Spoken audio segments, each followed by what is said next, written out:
Hubungan PDI Perjuangan dengan Presiden Joko Widodo tampak kian renggang.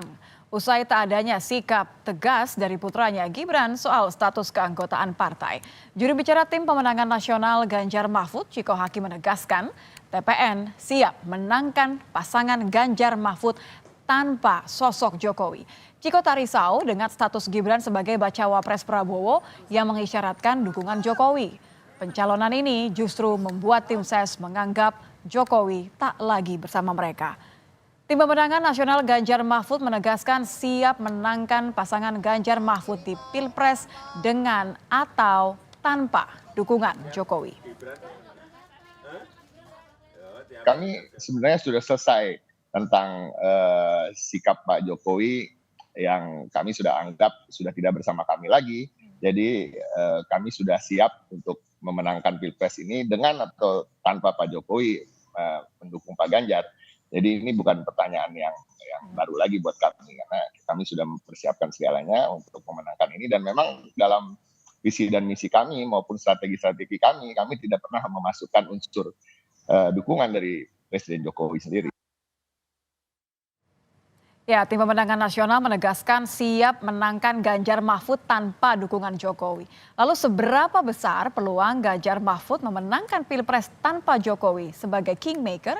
Kita akan ulas bersama Direktur Eksekutif Carta Politika, Yunarto Wijaya. Selamat malam, Mas Toto. Malam, Nitya. Mas Toto, tanpa Jokowi ini optimistis yang rasional atau karena tidak ada lagi pilihan lain harus move on? Ya, pertama memang ada sebuah asumsi ya bahwa Pak Jokowi tingkat kepuasan publiknya masih cukup tinggi untuk seseorang yang akan pensiun. Sehingga dianggap siapa yang di-endorse oleh Jokowi kemudian lebih punya potensi untuk menang. Asumsi itu betul dalam logika elektoral. Akan tetapi sekarang ada kondisi yang anomali juga. Jadi ternyata formula yang saya sebutkan tadi, siapa yang di-endorse oleh Jokowi punya peluang untuk menang, tapi kemudian yang terjadi pada pasangan Prabowo melewati batas dari yang kita sebut sebagai formula endorsement tadi. Karena ternyata yang dilihat bukan sekedar Jokowi mendukung, tapi anaknya yang dimajukan menjadi seorang calon wakil presiden. Di situ ada dua persepsi yang bisa muncul. Satu, betul itu bisa menegaskan dukungan terhadap Jokowi kalau sudah anak yang tampil, ya sudah pastilah kalau seorang ayah atau ibu 17 Dukung anaknya ya? lomba anaknya aja itu bisa semangat sampai Habis-habisan. naik, apalagi Pilpres gitu kan. Yang kedua, tapi juga kita tahu di kalangan pemilih kritis, kelas menengah, dan mungkin masyarakat awam juga melihat ini berlebihan, keserakahan, kerakusan, apapun lah bahasa yang muncul. Sehingga kalau kita baca dalam media monitoring, sosial media monitoring, big data, 3 minggu terakhir itu kan ramai dengan perbincangan mengenai majunya Gibran, dan itu tonnya negatif. Jadi apa yang tadinya bisa menjadi sisi positif saja dalam endorsement Jokowi, sekarang juga memiliki sentimen negatifnya. Apakah akan lebih kuat sentimen positif atau negatifnya keberadaan Gibran sebagai calonnya Prabowo, itu akan bergantung pada narasi yang berkembang nanti. Apakah publik akan bisa menerima, atau publik kemudian melihat ini sebagai sesuatu yang memang malah membuat mereka tidak mau memilih Prabowo lagi gitu. Dan kalau kita lihat misal ya dari si Pak Prabowo, di satu sisi ada potensi mendapatkan suara Pak Jokowi. Andai kata misalnya ada pemilih Jokowi yang misalnya nggak masalah politik Ya, dinasti, loyalis tapi artinya saya ya. tetap pilih misalnya, fanatik buta misalnya. Tapi kan ada juga pemilih Pak Prabowo yang kita tahu kebanyakan masih berasal dari pemilihnya di 2014-2019 yang anti Jokowi. Bisa jadi itu malah kabur gitu loh. Oke. Nah, ini yang membuat Artinya gini, bisa jadi justru malah karena langkahnya Jokowi mendukung anaknya Gibran, bisa jadi justru malah mematahkan dukungan yang loyalis terhadap Prabowo, begitu maksudnya? Betul, dan kalau kita baca di survei, semua lembaga mengatakan simulasi Pak Prabowo itu paling tinggi bukan dengan Gibran, tapi dengan Erick Thohir.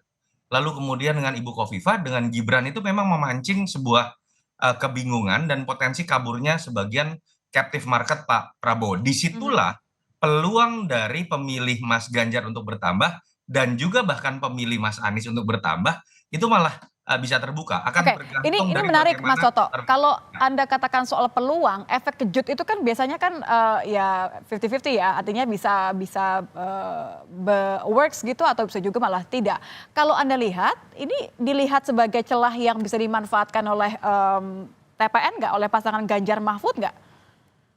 ya, di satu sisi memang ada potensi apa ya kekagetan juga dari sebagian pemilih Jokowi ketika ternyata yang tadi memilih Ganjar misalnya, oh ternyata beneran nggak milih Ganjar. Itu resiko psikologis yang harus dihadapi. Tetapi peluang, apalagi ketika berbicara putaran kedua, sekarang menjadi terbuka. Dulu ada logika linier, seakan-akan bahwa ketika Ganjar dan Prabowo, dua survei tertinggi masuk putaran kedua, pemilih Mhm. Anies lebih mungkin untuk bergabung dengan Pak Prabowo karena Mhm. sentimen historis. Tapi dengan bergabungnya Pak Prabowo dengan Gibran, musuh bersamanya ini kan tidak lagi sekedar menjadi PDI Perjuangan. Kalau kita bicara aspek ideologis ya, tapi juga dianggap rezim yang diwakili oleh Gibran di Pak Prabowo yang seakan-akan akan melakukan kecurangan terhadap mereka berdua. Pada titik Oke. itu, bukan tidak mungkin putaran kedua ini basis masa Mas Ganjar dengan Mas Anies yang tadinya sulit dengan adanya sekat sentimen historis itu malah menjadi terbuka sekarang ruangnya untuk mereka menjadi bergabung. Hmm, jadi kalau timing ini kan sangat dinanti ya, apalagi kan masih saling tunggu nih kesannya soal KTA-nya Gibran. Menurut Anda PDIP harus siapkan strategi seperti apa? Sudah siap tanpa dukungan Jokowi, tapi kan nggak bisa hanya mengandalkan narasi ini saja. Sebenarnya simpel ya, ketika katakanlah orang puas dengan Pak Jokowi pun, harusnya kan dalam tataran rasional, orang mencari sosok yang kemudian dianggap punya kemampuan dan punya karakter kepemimpinan mirip dengan Jokowi. Kalau kita bicara jujur, apakah karakter itu ada di Pak Prabowo? Pak Prabowo dengan Pak Jokowi itu dua karakter kepemimpinan yang berbeda sekali. Makanya mereka bertarung dalam dua pemilu.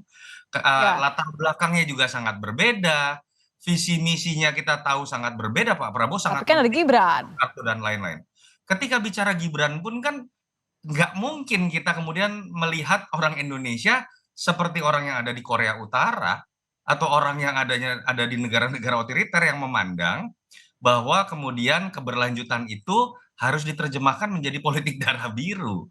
Itu seperti merendahkan pola pikir masyarakat di Indonesia ya, yang sebenarnya kan udah 25 tahun ada di alam reformasi, cenderung agak menolak politik darah biru. Itu yang saya sebut tadi sebagai langkah offside dari Pak Jokowi kalau punya niat untuk membuat keberlanjutan, tapi diterjemahkan dengan politik darah biru. Orang melihat, oh ini berarti bukan tentang sekedar melanjutkan pembangunan, Hmm. tapi upaya membangun politik dinasti dan memang ingin melanggengkan kekuasaan.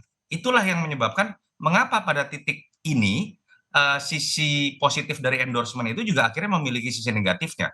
Peluang dari Mas Ganjar menjadi terbuka kalau mereka berhasil membangun narasi yang kuat bahwa apa yang dilakukan oleh kelompok sebelah adalah sebuah apa ya, katakanlah sebuah kesalahan dalam demokrasi. Di sisi lain juga mereka harus memperkuat persepsi di publik bahwa Ganjar dan Mahfud yang memang bisa memiliki kapasitas untuk melanjutkan Jokowi dibandingkan pasangan lain, termasuk dibandingkan dengan Prabowo Gibran, walaupun ada anaknya Jokowi. Oke, tapi artinya tetap bisa, gini dong, nggak bisa dikhawatirkan saja kalau narasi playing victim ini kan juga masih ada di permukaan ya, Mas Soto ya, nggak bisa hanya dengan itu aja dong berarti? Malah jangan, Ganjar harus menunjukkan posisinya dia tidak terpengaruh ketika tidak ada Jokowi. Pak Mahfud adalah pilihan tepat dalam konteks ini dibandingkan dengan nama-nama lain yang dulu kita sempat dengar akan menjadi cawapres Ganjar. Pak Mahfud itu simbol independensi, simbol independen.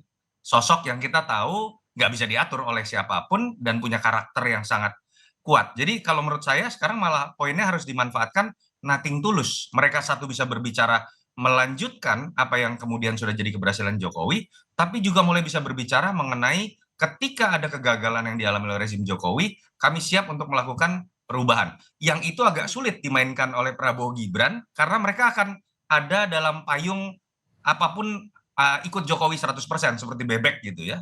Lalu kemudian buat Mas Anies juga ada keterbatasan Ya. berbicara mengenai keberhasilan Jokowi dan melanjutkan itu bisa jadi sebuah persepsi negatif di Oke. masyarakat pemilihnya yang cenderung memang anti Jokowi. Kita lihat nanti bagaimana kalau di putaran kedua akankah kemudian berubah pemetaannya. Terima kasih Mas Toto sudah bergabung bersama kami di Kompas Malam. Selamat malam Mas.